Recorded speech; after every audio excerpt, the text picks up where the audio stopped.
이제 민주당 안으로 좀 더 들어가 보겠습니다. 추석 연휴 기간 한 인터뷰에서 이 대통령실의 우상호 정무석이 당에게 말한 게 바로 온도차, 이 개혁의 속도 조절, 이 주문이었을 겁니다. 그런데 오늘 아침에 정청래 대표가 연휴 직후에 더 센 발언을 이어갔습니다. 대선 개입 의혹 당사자인 조희대 대법원장은 삼권 분리까지 부정하며 국회 청문회 출석을 거부했습니다. 내란수계를 석방했던 지규현 판사가 여전히 내란수계의 재판관으로 앉아 내란 재판을 침대 축구하듯 질질 끌고 있습니다. 우리가 맞서야 할 개혁에 저항하는 반동의 실체들입니다. 끝까지 추적해 책임을 묻고 저항에 굴하지 않고 전진해야 합니다. 오늘 아침에 정청래 대표가 썼던 말의 표현들을 제가 한번 읽어볼게요. 반동의 실체들, 저항에 굴하지 않고 전진해야 된다. 이현정 의원님. 네.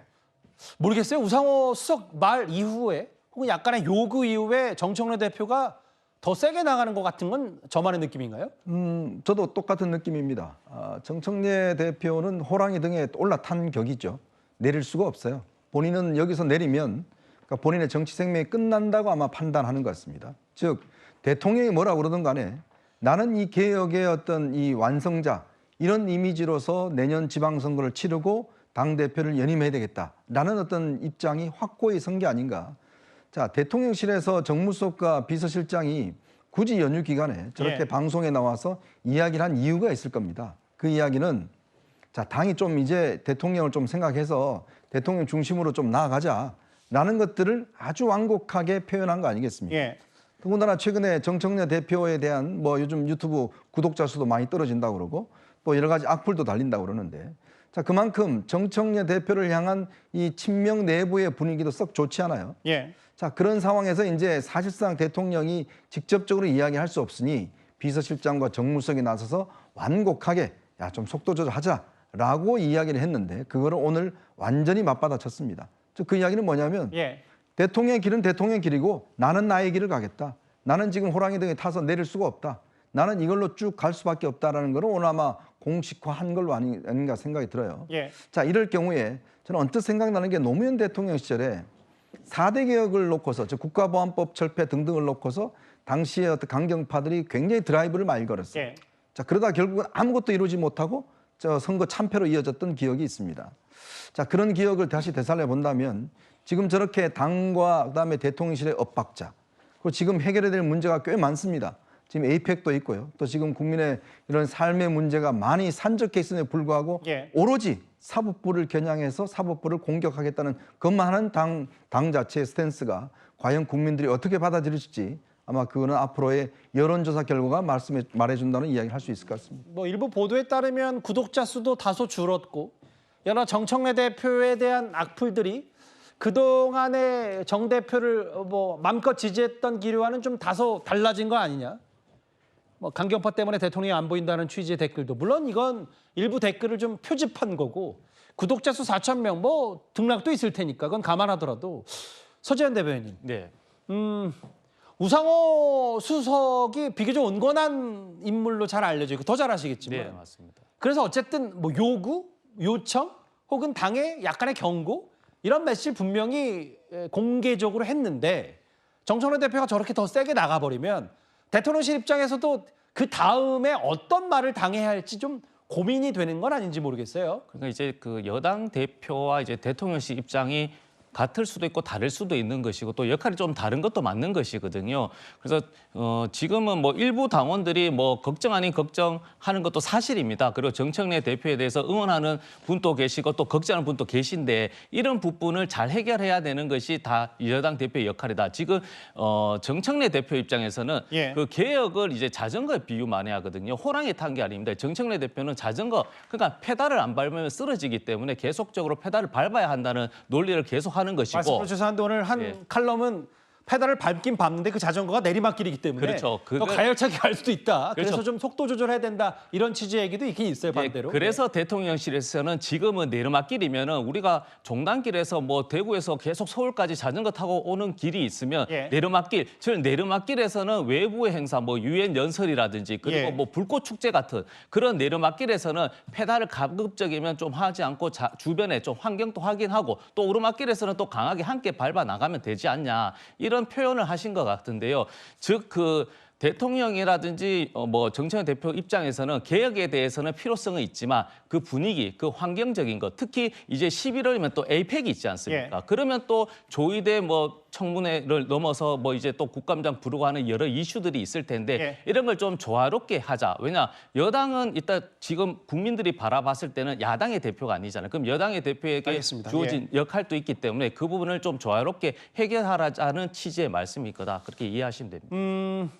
이 우상호 수석 얘기했던 그 속도 조절론의 핵심은 사법개혁인데 대체적으로 그렇고. 근데 한번 보면 아까 김병기 원내대표 말에 따르면 김현지 실장은 국감의 증인으로 안 나온다는 거잖아요. 그런데 반면 민주당은 조희대 대법원장 관련해서 대법원 청문회를 이제 정확히 대법원 국감을 조희대 대법원장 청문회처럼 밀어붙일 태세가 분명히 있습니다. 어제 전현희 최고위원의 말 다시 한번 듣고 오겠습니다. 이미 2차례 노쇼로 투아웃 중인 조희대 대법원장에게 국민의 이름으로 경고합니다. 조희대 대법원장이 국감에 불출석할 경우에 법사위가 동행 명령장 발부하거나 고발 등 조치할 가능성이 있습니다. 만약에 불출석한다면 당연히 일반 정인들과 동일한 그런 잣대를 적용하는 것이 맞다. 왜 이렇게 민주당이 깡패 같은 무리수를 두는가 하고 보면 대법원장은 발톱의 태처럼 여겨도 하찮게 여겨도 되는 것이 그들의 선민의식과 내로남불 아닌가 이렇게 봅니다. 여러 언론에서 비중 있게 다룰 수밖에 없는 게 왜냐하면 이제 민주당의 최고위원이 대법원장을 향해서 불출석 시에 일반 증인과 동일한 잣대 이 명령에 잘 안 따르면 동행 명령 그리고 강제력을 동원할 수도 있다. 김기웅 대변인 이제 대법원장 정확히 대법원 국정감사를 꽤 여당이 벼르고 있거든요. 네. 그러니까 저희가 추석 명절 전날에 연휴 전날에 이진숙 전 방통위원장이 수갑이 채운 채로 체포가 됐습니다.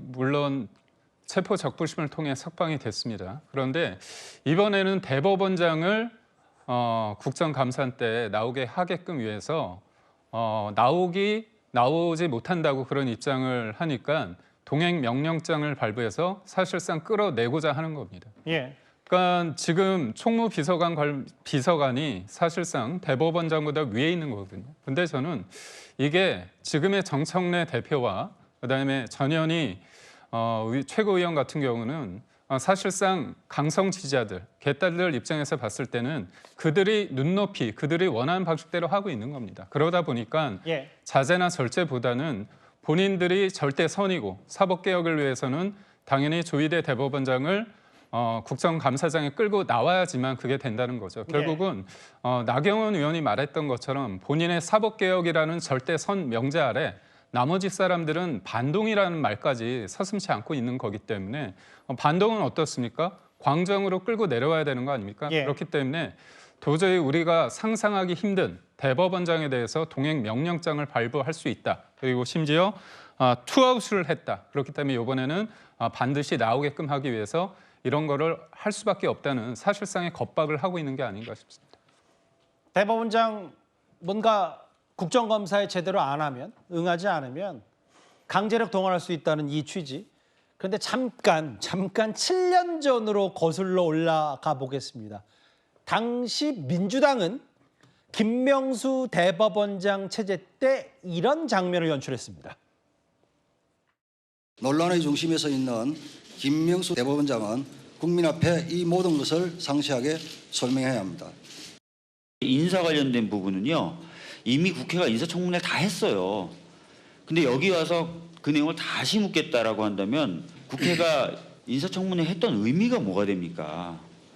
국회 법제사법위원회 여상규 위원장님과 위원님 여러분의 대법원 방문을 진심으로 환영합니다. 존경하는 위원장 그리고 위원님들, 올해는 오늘 이 자리가 사법부의 큰 변화를 이끌어낼 출발점이 될 것이라 기대합니다. 당시 이제 민주당은 이제 관례상 저렇게 잠깐 국정감사에 출석한 가운데 자리를 빠져나가는 이석하는 게 통상적인데, 자 박성미 비서관님, 당시에 김명수 대법원장 청문회에서 다 했는데 뭐 국감 때 왜 불러냐라 했던 민주당이 이번에는 조희대 대법원장은 무조건 불러내서 여러 의견, 대선 개입 의혹까지 들춰내겠다.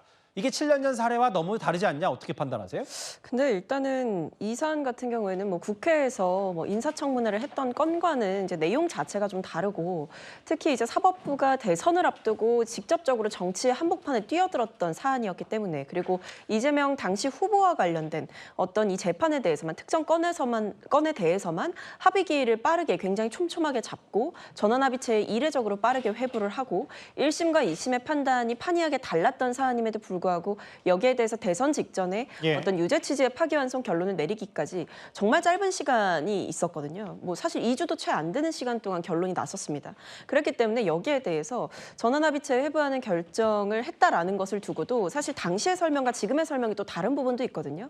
예를 들면 당시에는 이 조희대 대법원장이 직접 이 회부를 지시를 했다라고 얘기를 했지만, 최근에 천대엽 법원 행정처장이 국회에 나와서 했던 말은 대법관들 전체가 이제 고민을 해서 결론을 다 같이 내렸다, 이런 취지로 말이 바뀌기도 했었습니다. 그래서 이게 왜 유죄 취지의 파기환송이 나왔느냐 이전에 사실 따져 물어야 될 것은 어째서 대선 후보와 관련한 특정 사안에 대해서만 이렇게 이례적으로 빠르게 진행이 됐느냐라는 점에 대해서는 저는 보다 명확하게 조희대 대법원장이 사법부의 수장으로서 사법 불신을 해소하기 위해서라도 입장을 밝힐 필요가 있다는 생각이 드는데, 그런 의미에서 아마 이 대법원장의 이석이라든지 이런 부분에 대해서 민주당에서 선을 긋고 나서는 모양새인 것 같습니다. 네, 박성미 비서관님, 이런 게 있잖아요. 이제 반대쪽에서 얘기하는 경우는 아니 그렇게 이례적으로 대선 직전에 바로 대법원 파기환송 취지로 선고를 내린 건 대선 개입이다. 반면에 그럼 633은 지켰냐? 1심도 2년 넘게 걸렸는데 그거 안 지킨 건 또 뭐냐? 그때는 아무 말도 안 하고. 두 번째는 대법원 전원합의체에서 대법관들이 어느 정도 합의한 내용을 법적으로 공개하지 않는 걸 관례인 걸 야당이 여당이 다 알면서도 이걸 마치 조희대 대법원장을 대법원 국정감사에 부르는 건 전형적인 망신주기 아니냐. 두 가지 포인트를 어떻게 생각하십니까? 근데 사실 이제 633 원칙 같은 경우에는 뭐 국민의힘과 관련된 패스트트랙 재판에 대해서도 나왔던 얘기이기도 했죠. 사실 뭐 1심 공판이 진행되는 데까지 거의 뭐 5, 6년이 걸렸다라고 지적을 받았던 내용이기도 했기 때문에 뭐 그런 원칙이 잘 지켜져야 된다라는 그 문제 제기에는 저도 공감하는 바가 있고요.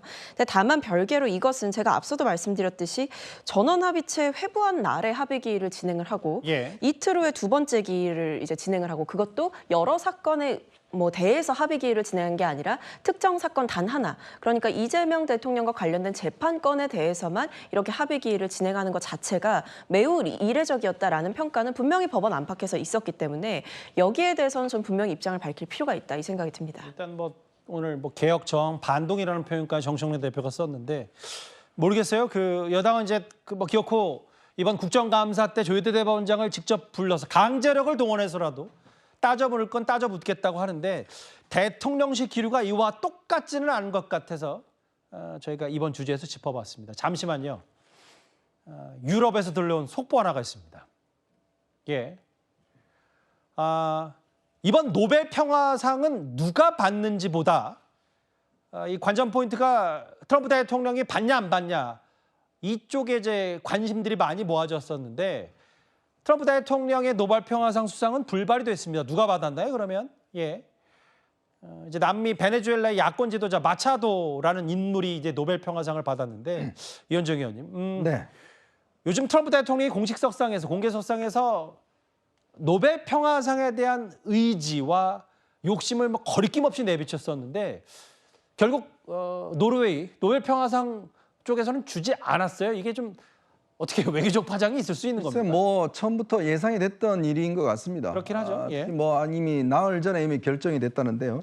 이번에 수상자가 베네수엘라의 전직 국회의원이었던 마리아 코리나 마차도 이 의원인데요. 이분이 1967년생입니다. 그리고 2011년에서 2014년 동안 국회의원을 했는데, 그 이후에 차베스 정권에 맞서서 이제 반체제 운동의 어떤 단체를 공동으로 창립해서 운동을 지속해 왔고, 지난 2023년에 야권의 대선 후보로 일단 선출이 됐지만 예. 자격 정지를 받아서 결국은 출마할 수 없게 됐어요. 이제 그런 어떤 측면에서 이제 야권의 어떤 이 마차도 정권에 맞서는 야권의 어떤 지도자로서의 어떤 활동을 해왔던 인물입니다. 예. 그래서 아마 이 노벨상 수상위원회도 그런 어떤 공을 감안해서 이번에 노벨 평화상 수상자로 선정을 했고 결국 아마 트럼프 대통령이 이제 내년을 노려야 될 것 같습니다. 예, 그러게요. 뭐 지금 화면에 준비한 저 인물이 바로 이번에 올해 노벨 평화상 수상자인데 야권의 지도자 베네수엘라. 다만 트럼프 대통령이 평화상을 못 받았고 바로 직전에 이제 가자 지구 관련해서 본인의 이제 힘으로 어쨌든 휴전을 이끌어냈다는 얘기에 대한 자평이 있었기 때문에 알겠습니다. 이 속보는 일단 지금 한번 만나봤고요. 저희가 뒤이어서 이어지는 주제에서도 이제 노벨 평화상 수상 여부, 트럼프 대통령 관련 주제가 준비되어 있으니까 그때 다시 심층적으로 짚어보기로 하겠습니다. 몇 위까지 했나요, 저희가? 4위까지 했습니다.